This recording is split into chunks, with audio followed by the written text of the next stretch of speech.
कभी कभी खामोशी भी बहुत कुछ कहती है। कभी कभी सच हमारी आंखों के सामने होता है लेकिन हम उसे देख नहीं पाते। एक ऐसा सच जो रिश्तों के पीछे छुपा होता है, एक ऐसा सच जो भरोसे को तोड़ देता है, और एक ऐसा सच जो छोड़ जाता है सिर्फ एक सवाल, गुनहगार कौन। नमस्कार, मैं जय सोनी और आप देख रहे हैं आपका पसंदीदा प्रोग्राम गुनहगार कौन। यह सिर्फ एक क्राइम शो नहीं है, यह उस सच्ची घटनाओं की कहानी है जहां हर चेहरा मासूम दिखता है लेकिन हर दिल में एक राज छिपा होता है, जहां हर सबूत एक नई कहानी बताता है और हर कहानी हमें गुनहगार को और करीब ले जाती है। आज की कहानी भी एक ऐसे ही रहस्य की है जहां एक वारदात ने सबको हैरान कर दिया, जहां भरोसा टूटा, रिश्ते बिखरे और पीछे छूट गया सिर्फ एक सवाल, आखिर गुनहगार कौन। आइए शुरू करते हैं आज की ये सनसनीखेज और सच्ची कहानी। सबसे पहले बात करते हैं नजीमाबाद का जाप्तागंज इलाका, जहां ज्ञान देने वाला एक शिक्षक बना भरोसे का गुनहगार। एक 9 साल की मासूम जिसकी दुनिया स्कूल, किताबें और सपनों तक सीमित थी। उसे क्या पता था कि उसी जगह के आसपास कोई उसकी मासूमियत को रौंदने की साजिश रच रहा है।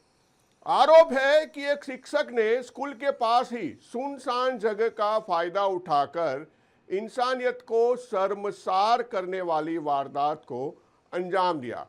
यह खौफनाक सच तब सामने आया जब एक मासूम गवाह ने पूरी घटना को अपनी आंखों से देखा और घर जाकर परिवार को बताया। जब बच्ची ने दर्द की शिकायत की तो परिवार के पैरों तले से जमीन खिसक गई।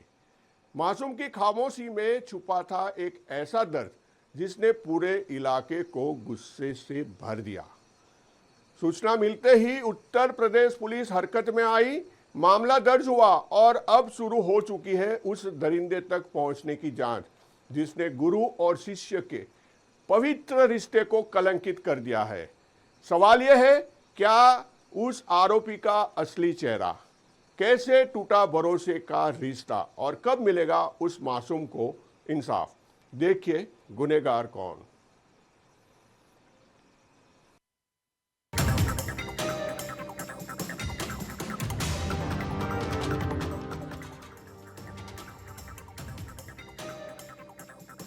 एक स्कूल, एक मासूम बच्ची और आरोप जिसने पूरे इलाके को हिला दिया। 9 वर्षीय बच्ची के साथ कथित दुष्कर्म का मामला सामने आया है और आरोप एक शिक्षक पर लगा है। यह मामला नजीबाबाद के लाजपतगंज क्षेत्र का बताया जा रहा है। परिजनों के मुताबिक स्कूल के बराबर खाली जगह पर वारदात को अंजाम देने का आरोप है। बताया जा रहा है कि घटना को एक अन्य छोटे बच्चे ने देख लिया और घर आकर पूरी बात परिजनों को बताई।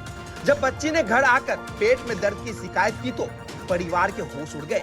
आरोप सामने आते ही परिजन पुलिस के पास पहुंचे और शिकायत दर्ज कराई गई।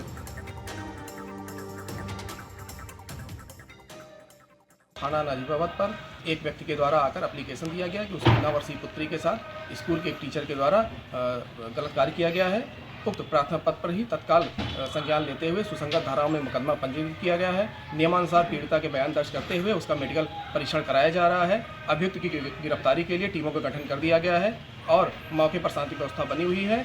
विवेचना की कार्रवाई प्रचलित है। पुलिस के अनुसार मामले की गंभीरता को देखते हुए संबंधित धाराओं में मुकदमा दर्ज कर लिया गया है। बच्ची का मेडिकल परीक्षण कराया गया है और आगे की कानूनी कार्रवाई जारी है। पुलिस का कहना है कि जांच के आधार पर सख्त कदम उठाए जाएंगे। एक शिक्षक जिस पर भरोसा किया जाता है, एक मासूम जिसे सुरक्षा की जरूरत थी। यह मामला सिर्फ एक परिवार का नहीं बल्कि समाज की जिम्मेदारी का भी सवाल है। फिलहाल जांच जारी है। राष्ट्रीय समाचार के लिए ब्यूरो रिपोर्ट बिजनौर।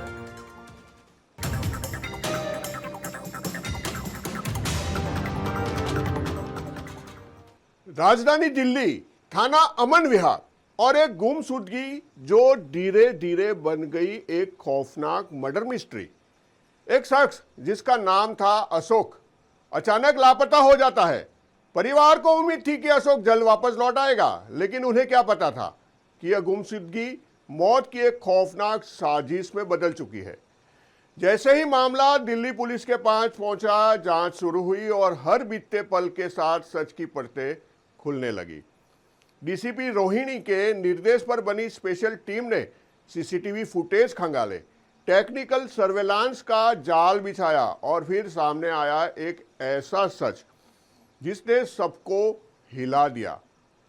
जांच में पता चला अशोक को पैसों का लालच देकर सुनसान जगह पर बुलाया गया, जहां पहले से ही उसका इंतजार कर रहे थे उसके अपने जानने वाले, और फिर भरोसे को मौत में तब्दील कर दिया गया। बेरहमी से हत्या करने के बाद शव को नाले में फेंक दिया गया ताकि हर सबूत हमेशा के लिए मिट जाए। लेकिन अपराधी ये भूल गए कि कानून की नजरों से कोई नहीं बच सकता। पुलिस ने लगातार दबिश देकर आखिरकार 2 आरोपियों को, सोनू और महबूब अली को गिरफ्तार कर लिया। पूछताछ में दोनों ने अपना जुर्म कबूल कर लिया। सवाल यह है, आखिर पैसों के लालच में क्यों ली गई अशोक की जान? क्या थी इस हत्या की असली वजह? और इस खौफनाक साजिश का मास्टरमाइंड कौन था? जानने के लिए देखिए गुनहगार कौन।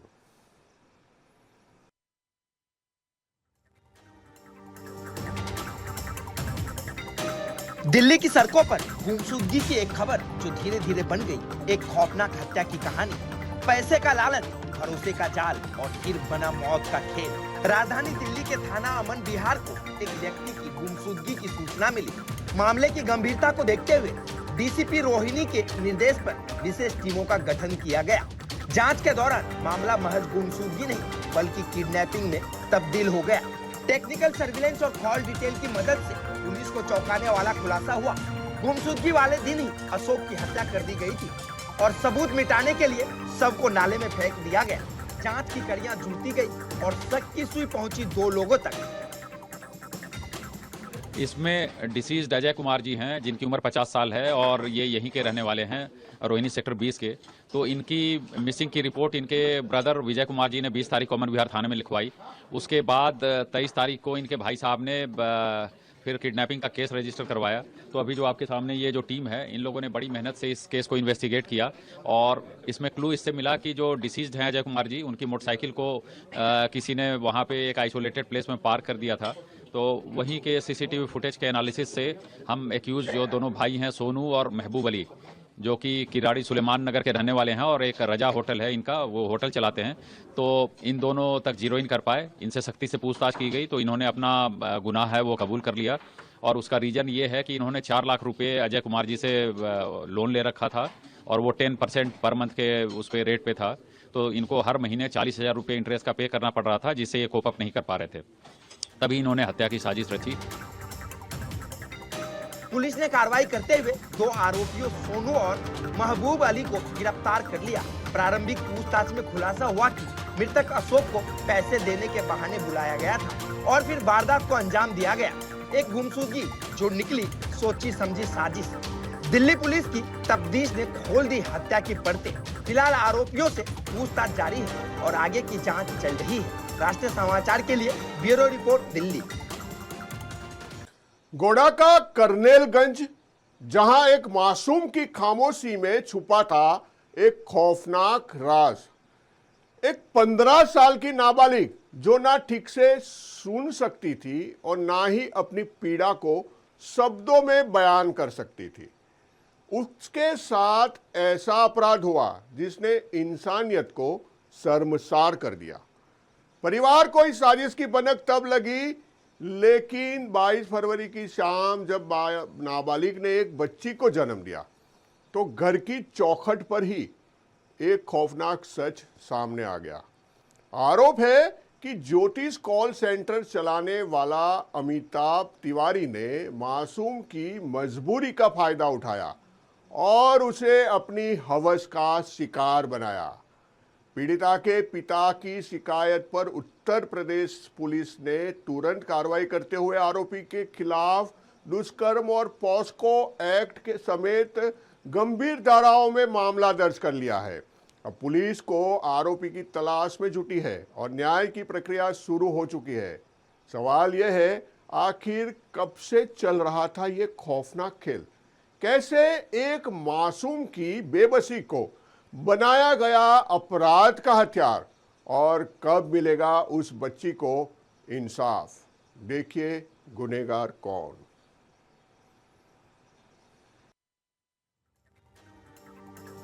उत्तर प्रदेश के गोंडा से एक चौंकाने वाला मामला सामने आया है, जहां 15 वर्षीय नाबालिग बालिका ने एक बच्ची को जन्म दिया और इसके साथ ही खुली एक कथित शोषण की कहानी। यह मामला कर्नेलगंज कोतवाली क्षेत्र का है, जहां एक ज्योतिष कॉल सेंटर संचालक के खिलाफ गंभीर धाराओं में मुकदमा दर्ज किया गया है। पीड़िता के पिता की तहरीर पर आरोपी अमिताभ तिवारी के खिलाफ दुष्कर्म और पोक्सो एक्ट सहित अन्य धाराओं में केस दर्ज किया गया है। शिकायत के मुताबिक नाबालिग बालिका कान से कम सुनती है और मानसिक रूप से कमजोर बताई जा रही है। वो अक्सर बीमार रहती थी, जिसके कारण परिवार को उसकी गर्भावस्था की जानकारी नहीं हो सकी। बताया गया है कि 22 फरवरी की शाम करीब 6 बजे बालिका ने घर पर ही एक बच्ची को जन्म दिया, जिसके बाद पूरे मामले का खुलासा हुआ। कर्नेलगंज क्षेत्र के अंतर्गत प्रार्थी पिता के द्वारा लिखित सूचना प्राप्त हुई, जिसमें उनकी नाबालिग लड़की, जिसकी उम्र 15 वर्ष है, वह गर्भवती हो गई थी तथा उसने एक पुत्री को जन्म दिया। इस बात से लड़की के पिता अनभिज्ञ थे।